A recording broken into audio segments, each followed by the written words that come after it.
I'm like, wow, I thought I was healed from all this, all these childhood traumas. But then I realized in the midst of it, I wasn't. Um, hmm. Well, on the topic of childhood traumas, I mean, you never completely heal or get over childhood traumas. That's one thing I definitely found out on the inside is that childhood traumas are something that stick with you for for the duration of your life. It's just a point of how you process them and how you choose to express yourself as a result from them. So people use them as learning instruments, tools, to propel them forward. Some people use them as an excuse to act out or lash out at others. Because one thing that I learned through my trials and tribulations on the inside is that hurting people hurt people, and that's where I was at the time my commitment offense happened. I was living a type of lifestyle based on my own childhood traumas, and that normalized violence, that normalized hurting other people because I was hurting on the inside and I didn't know how to express myself or to whom to express myself to.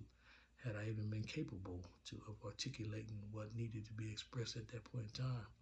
And it was several years into my actual incarceration that I was able to, via self help, learn and understand and internalize just how much childhood traumas impacted my life. Hmm. Um, they impacted me in a very, very negative way.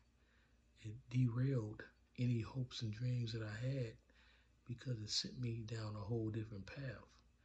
Um, I don't blame the ones who um, inflicted some of the childhood traumas, but I realize that again that people have childhood traumas. They don't always turn into psychopaths or sociopaths as a result of it.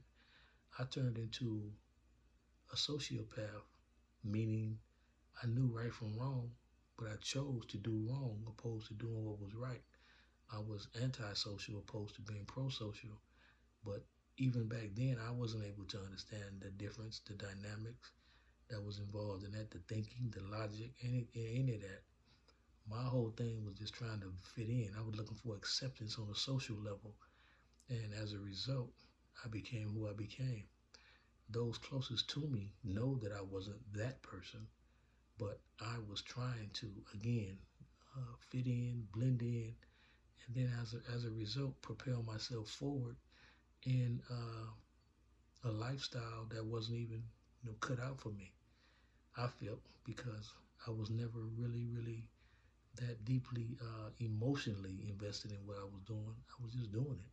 Hmm. And again, I knew right from wrong. It's just that wrong was more appealing to me.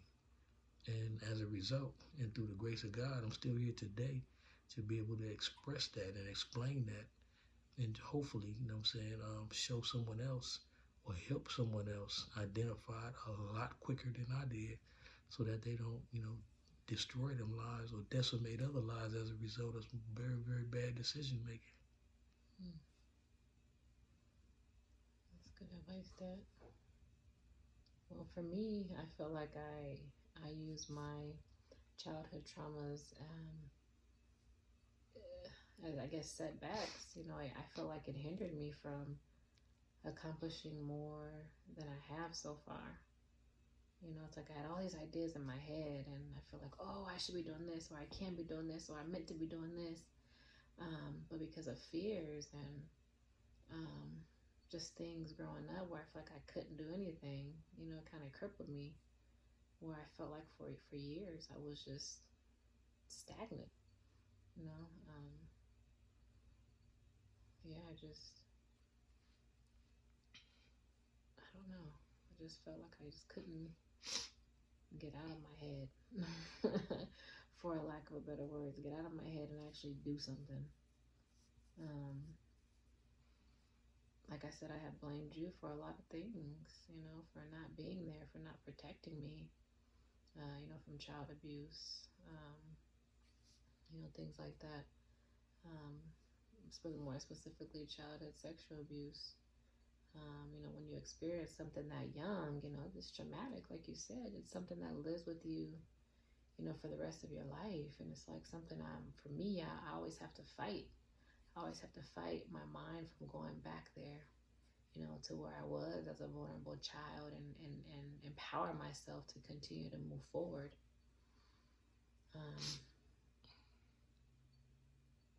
Yeah, so.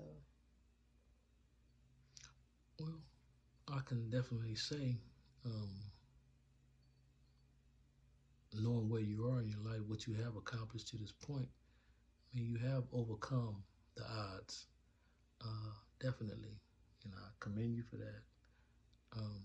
And I commend those who had anything to do with your upbringing, who were able to bring something positive into your life, some stability into your life, to fill a void that was left by my departure into the California Department of Corrections at a very young age. Knowing that a lot of people deal with childhood traumas, and I don't think people quite understand what childhood, the gravity of what childhood trauma encompasses. A childhood trauma can be, witnessing a car accident at a young age, watching, graphic depictions of people being murdered on television. Um, Again, like you mentioned, being a victim of childhood uh, sexual abuse, something I didn't know until just recently. Um, People deal with a lot of traumas in their life, but everyone does not, as a result of it, they'll become a criminal. They don't become criminal minded. They use it, and some people, they put it away. They put it in a lockbox in their mind, in their heart, and they just try and focus on the positives. They try and gravitate towards the things that are right, the things that are fulfilling to them, and the things that help them forget and move as far away from the childhood traumas as possible. So, I mean, I commend you what you've been able to accomplish and overcome, because a lot of people, would have succumbed, to the circumstances that you were placed in at a very young age. So, I'm grateful to the grace of God, and again, for everybody that had anything to do with your upbringing, um, who were able to contribute something positive, into your life, because I wasn't in a position where I was able to do that for a number of years. Um, because it's one thing to be, absent in the physical sense, but emotionally, I tried to, reach out as often as I could, and I'm thankful for those, including your mom, who enabled me to be able to, remain in your life as you were growing up, so that you did know who I was, and that you knew that I did exist. So I'm grateful for that, because again, I know there are a lot of men that are on the inside that didn't get that opportunity because of whatever it was that took place in their own personal relationships with their children's mother. Um, a strained relationship has cost them um, a very, very valuable relationship, and I'm grateful for what we have and what we can continue to add to and build upon.